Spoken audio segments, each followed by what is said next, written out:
So I want to be a little preemptive that this is not me trying to cancel anyone.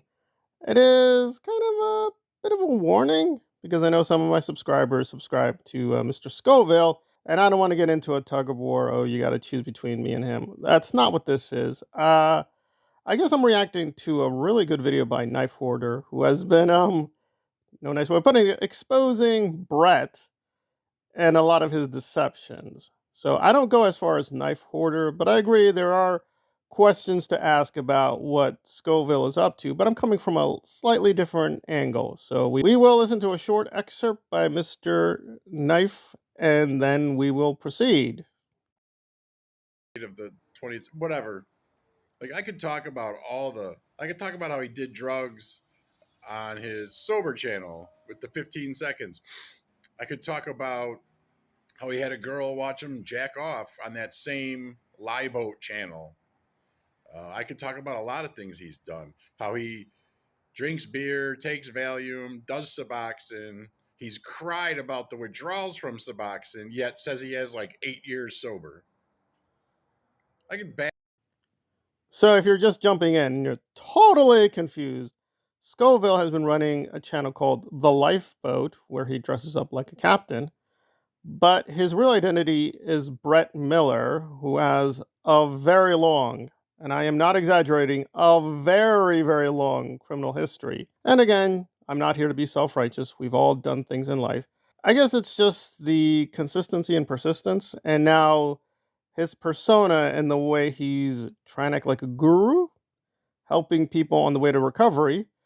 And there is a kind of central deception with the channel that it is about recovery, but he himself doesn't seem to have recovered. So that seems a little fake and phony. But online, you do adopt a certain persona, and that just comes with the territory. I guess that's where I'm a little bit more analytic than Knife Hoarder, because Tommy isn't too active in anti Scientology. So I want to make clear he's gone to a few of the protests, but he's not that active in anti Scientology. Nevertheless, I do find this just a little bit strange that Aaron is the one that featured him on his channel and basically tried to give him a big boost.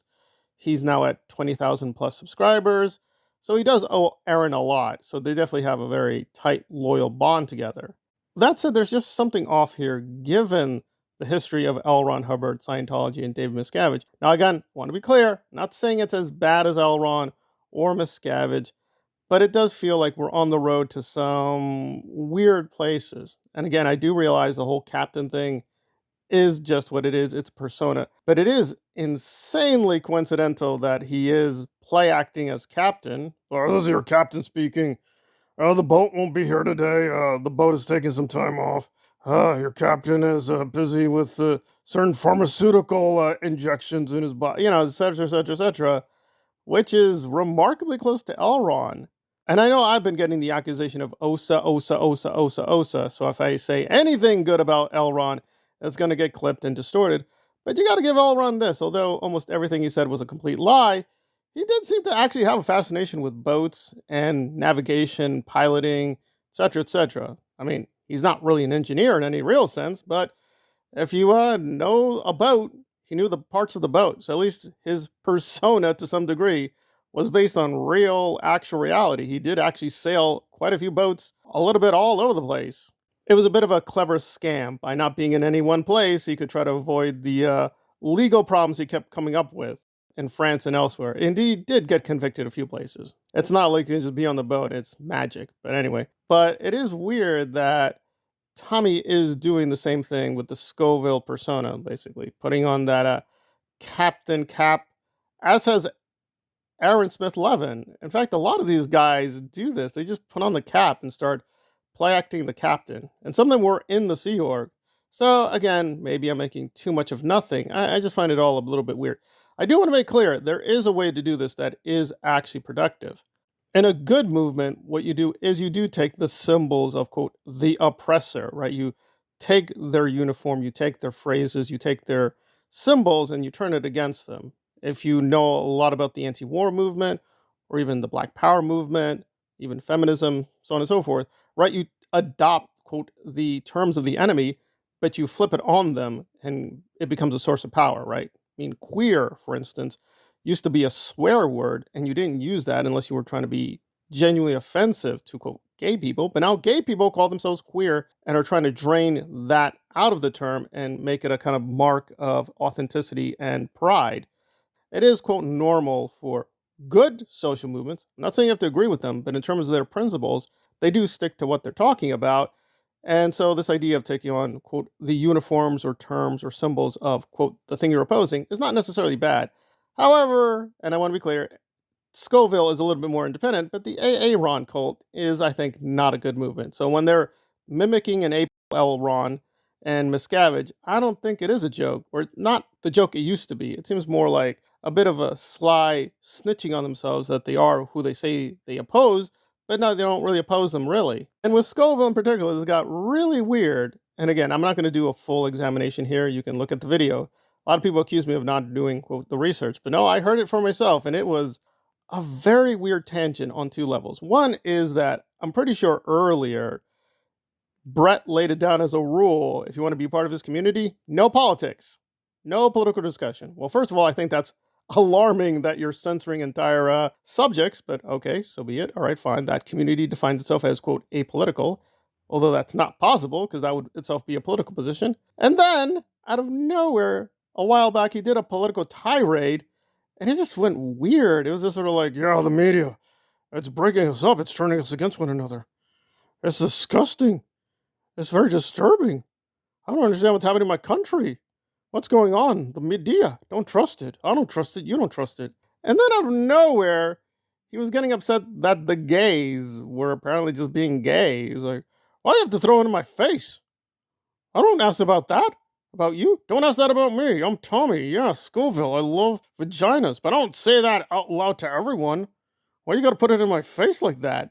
So it's just this weird, bizarre tirade linking the gays and I presume black people and racism and the media and the legacy media and Trump and how we're all divided now. Now remember, this guy's a criminal for most of his life. So he literally spent much of his life behind bars. Like, how would you know what's going on in the country? You were in prison when these things were happening. Like, what are you babbling about? It just is strange. He will sometimes have this very strong moralistic attitude and look down upon people and just start proclaiming these things like he's a priest or something. And I'm like, why? Why are you doing that? It just comes off very phony and very play acting. And it contradicts what he said earlier, saying, there will be no politics here. I'm protecting my communities.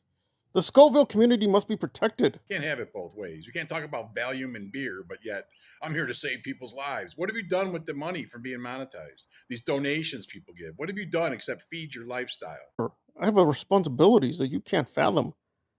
Uh-huh.